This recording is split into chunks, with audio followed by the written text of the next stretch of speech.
About 70 BC, the Book of Alma records the rise of Amalickiah, an ambitious man who sought to make himself ruler of his nation, the Nephites. When his bid for power was rejected by the people, he adopted another method. Through persuasive rhetoric, he appealed to the politically disaffected, leading them to justify insurrection, betrayal, and, in time, bloodshed.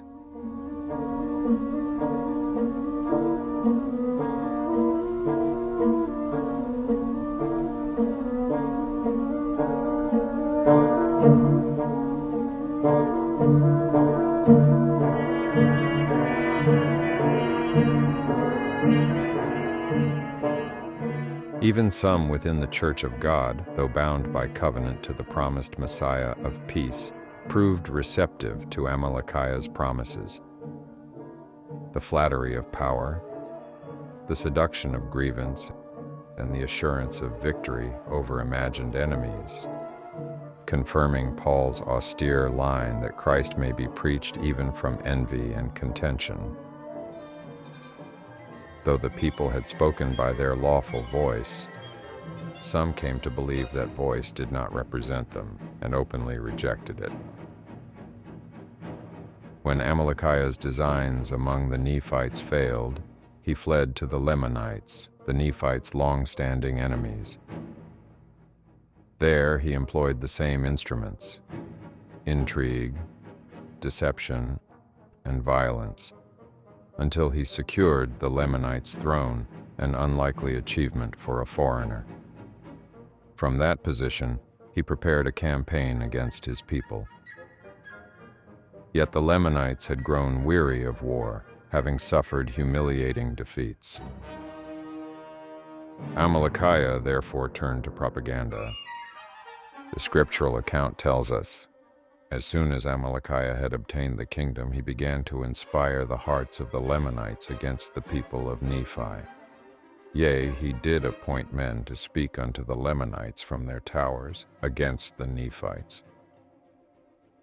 Those towers served as his channels of accusation.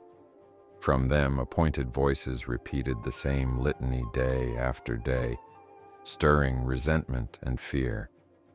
The people, once reluctant to fight, were told their freedoms had been stolen, their leaders corrupted, their nation betrayed.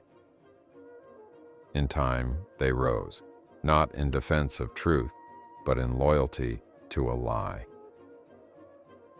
The outcome was inevitable: war, slaughter, captivity, and loss. Not only for the Nephites, but for the very people Amalickiah claimed to defend.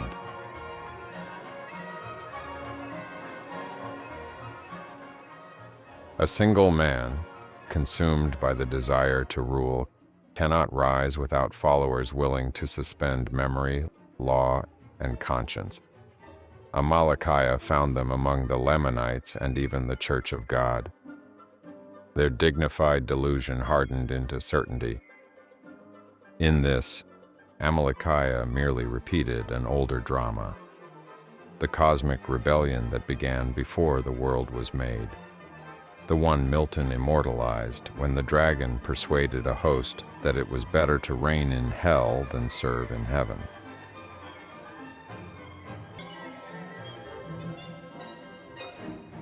The echo of that rebellion was heard on January 6, 2021. Perhaps Amalickiah's account was preserved not as history, but as a mirror.